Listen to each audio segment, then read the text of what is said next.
Bendiciones, amados. Este es el tema número 39 de nuestra serie, las dispensaciones bíblicas. Hoy hablamos sobre la dispensación de la gracia.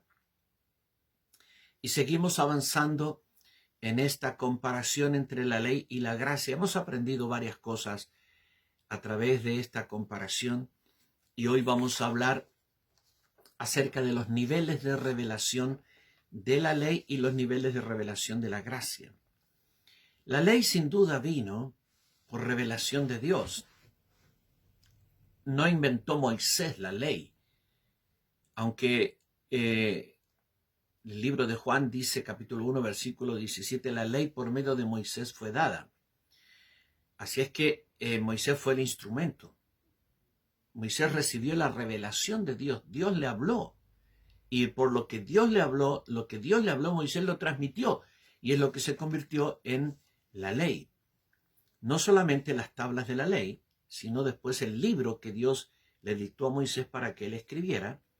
Y luego todos los primeros 5 libros del Pentateuco, o la Torá, como llaman los judíos, esa es la ley. Por medio de Moisés vino, ¿sí? Por revelación. Así es que la ley vino por revelación divina, directamente del cielo. Sin embargo, la ley, ¿no es cierto?, fue entregada, y todo el Antiguo Testamento fue entregado, fue revelado o traído, esa revelación fue traída por medio de ángeles y profetas. Hebreos 1:1 dice, Dios habiendo hablado muchas veces y de muchas maneras en otro tiempo a los padres por los profetas. Tenemos muchísimos libros proféticos en el Antiguo Pacto, ¿no es cierto?, desde Isaías en adelante, y tenemos también profetas funcionando en todo lo anterior, ¿no es cierto?, profetas hablando de parte del Señor y trayendo revelaciones en la historia de Israel. Así que los profetas son una de las herramientas, uno de los instrumentos que Dios utilizó para traer la revelación. Pero el libro de Hebreos capítulo 2 versículos 1 y 2 dice, por tanto es necesario que con más diligencia atendamos a las cosas que hemos oído, no sea que nos deslicemos. Porque si la palabra dicha por medio de los ángeles, fue firme, y toda transgresión y desobediencia recibió justa retribución. ¿Qué es esta palabra dicha por medio de los ángeles? ¿A qué se refiere aquí el apóstol Pablo? Esteban, en Hechos 7:53, dice a los judíos, vosotros que recibisteis la ley por disposición de ángeles y no la guardasteis. Ángeles trajeron la revelación. Ángeles trajeron la revelación a Moisés. Era Jehová, pero eran ángeles dictándole a Moisés. Así es que toda la ley vino por medio de ángeles. Los instrumentos que utilizó Dios en el antiguo pacto fueron ángeles y profetas. Para los judíos el documento más precioso y preciado ni siquiera son los profetas, sino los ángeles. Perdón, la ley. Y esa ley fue entregada por medio de ángeles. No estamos desestimando la revelación en sí, sino quién la trajo. ¿Quién la trajo? ¿Verdad? Pero dice el mismo Hebreos 1:1, dice, Dios habiendo hablado muchas veces y de muchas maneras en otro tiempo a los padres por los profetas, en estos postreros días nos ha hablado por el Hijo. Está Pablo haciendo una comparación entre quién trajo la revelación en el antiguo pacto y quién trajo la revelación en el nuevo pacto. Nos ha hablado por el Hijo. Así es que el Hijo trae la revelación. En el Antiguo Testamento los ángeles traen la revelación. Cuando el Hijo se va, el Espíritu Santo es encomendado, la tercera persona de la Trinidad es encomendada para traer la revelación. Por eso el Señor Jesucristo dice en Juan 14:26, mas el Consolador, el Espíritu Santo, a quien el Padre enviará en mi nombre, Él os enseñará todas las cosas y os recordará todo lo que yo os he dicho. Y en Juan 16:12-15, aún tengo muchas cosas que deciros, pero ahora no las podéis sobrellevar. Pero cuando venga el Espíritu de verdad, Él os guiará a toda la verdad, porque no hablará por su propia cuenta, sino que hablará todo lo que oyere y os lo hará saber, y os hará saber las cosas que habrán de venir. Él me glorificará, porque tomará de lo mío y os lo hará saber. Todo lo que el Padre tiene es mío. Por eso dije que tomará de lo mío y os lo hará saber. Así que tenemos aquí dos niveles de revelación. Todo proviene de Dios. Toda revelación del antiguo pacto y del nuevo pacto proviene de Dios. Pero los agentes de la revelación son diferentes. El nuevo pacto, ¿no es cierto?, es Dios mismo hablando y revelando. En primera persona, primero el Hijo y luego el Espíritu Santo, hablando y revelando toda su verdad, toda su palabra. El nivel de revelación es indudablemente superior. Hablemos del reposo. Hay dos reposos, y el reposo que se le ofreció a Israel fue un reposo terrenal, el reposo de la nueva tierra. Israel había vivido como esclavo en Egipto bajo la pesada carga, como dice el Señor, y a ellos se les promete ir a una tierra donde van a reposar de sus aflicciones, donde van a reposar de todos sus dolores y de su esclavitud. Pues bien, ellos no entraron en el reposo del Señor, ¿no? Pero Dios se lo había prometido. Entraron, esa generación que salió no entró, sus hijos entraron.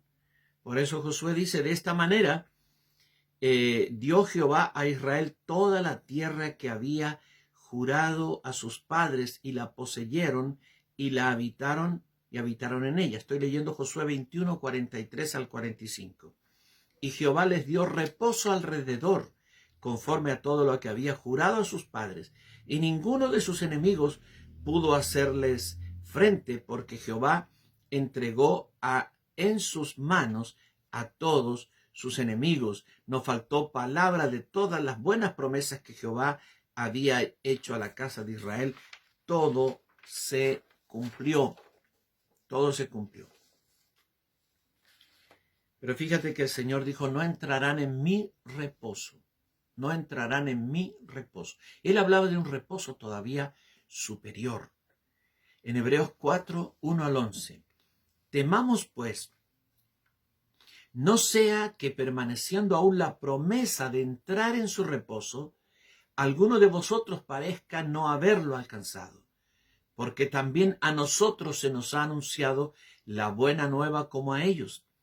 Pero no les aprovechó el oír la palabra por no ir acompañada de fe en los que la oyeron. Porque los que hemos creído entramos en el reposo, de la manera que dijo, por tanto juré en mi ira, no entrarán en mi reposo, aunque las obras suyas estaban acabadas desde la fundación del mundo. Porque en cierto lugar dijo así del séptimo día, y reposó Dios de todas sus obras en el séptimo día, y otra vez aquí, no entrarán en mi reposo. Por lo tanto, puesto que falta que algunos entren en él, y aquellos a quienes primero se les anunció la buena nueva no entraron por causa de desobediencia, otra vez determina un día, hoy, diciendo después de tanto tiempo por medio de David, como se dijo, si oyeres hoy su voz, no endurezcáis vuestros corazones, porque si Josué les hubiera dado el reposo, no hablaría después de otro día. Por tanto, queda un reposo para el pueblo de Dios, porque el que ha entrado en su reposo también ha reposado de sus obras, como Dios de las suyas. Procuremos, pues, entrar en aquel reposo para que ninguno caiga en semejante ejemplo de desobediencia. Cuando Dios le prometió a Israel entrar en el reposo, no les prometió solamente entrar en el reposo terrenal, como dice Josué, de no tener enemigos, de haber vencido a todos sus adversarios, de tener paz en sus fronteras. No les prometió solamente eso. Les prometió entrar en el reposo espiritual de Él. Pero ellos perdieron ese privilegio el día que se rebelaron en el desierto, cuando los 10 espías incrédulos trajeron esa noticia de los gigantes y ellos tuvieron tanto temor que se rebelaron y quisieron regresar a Egipto.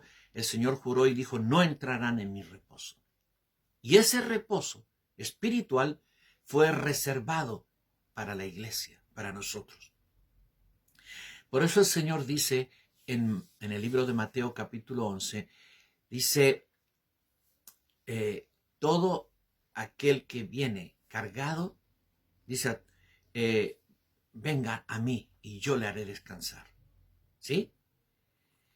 Yo le haré descansar. Este es el primer reposo que el hombre recibe cuando es salvado. Es salvado de sus pecados. ¿Sí? Es salvado de sus cargas, de sus luchas, y recibe un reposo, el reposo de la salvación. Pero luego dice, llevad mi yugo sobre vosotros y aprended de mí, que soy manso y humilde de corazón, y hallaréis descanso para vuestras almas. El reposo del alma. Muchos cristianos, como dice aquí el pasaje, habiendo nacido de nuevo, estando en la dispensación de la gracia, no han entrado al reposo de Dios. ¿Cuál es el reposo de Dios? La dispensación de la gracia. Esta dispensación de la gracia es el reposo celestial, es el reposo de Dios. ¿Por qué? Porque aquí, en la dispensación de la gracia, tú entras a disfrutar de una obra de Dios en tu vida y a través de tu vida, en la que no se basa en lo que tú haces, sino en lo que Dios hace, lo que Él ha hecho por ti y lo que Dios hace en ti y contigo y a través de ti. Toda la obra es de Dios. Primero la obra del pasado de salvarnos, pero luego la obra de vivir una vida acorde, agradable a Dios y siendo bendecidos con la presencia del Señor. Todo eso se vive cuando tú entras en el reposo de Dios. Ellos entraron por la fe, no entraron por incredulidad. Nosotros entramos por la fe. ¿Qué es el reposo? Reposar de tus obras, dejar de tratar de hacer para agradar a Dios y dejar que Dios haga en ti. Morir al intento religioso que tenemos tan metido dentro de tratar de hacer nosotros la obra y dejar que Dios la haga en nosotros y solo escuchar al Espíritu Santo y hacer lo que el Espíritu nos manda hacer, para lo cual nos da todo el poder y la gracia y la competencia para hacerlo. El reposo de Dios es una bendición que todavía muchos cristianos, hijos de Dios, nacidos de nuevo, no alcanzan, porque ese reposo no se vive por el poder del alma, sino en el poder del Espíritu, de tu Espíritu. Tu Espíritu es el que tiene acceso al reposo de Dios, pero es por la fe. Hay que creer. Tenemos que sacarnos todos esos conceptos religiosos en los cuales hemos sido enseñados, improntados, adiestrados para vivir un evangelio que es más religioso que gracia. Pues tenemos que aprender la vida de la gracia, y la vida de la gracia es reposar en Dios. No es inactividad, al contrario, hacemos mucha actividad, pero es por la gracia del Señor, por el poder del Espíritu Santo y por instrucción divina, por remas del Señor. Entonces, aprendamos y entremos a este reposo espiritual al cual Israel no pudo entrar, pero nosotros tenemos acceso para entrar el día de hoy bajo esta dispensación de la gracia. Aleluya.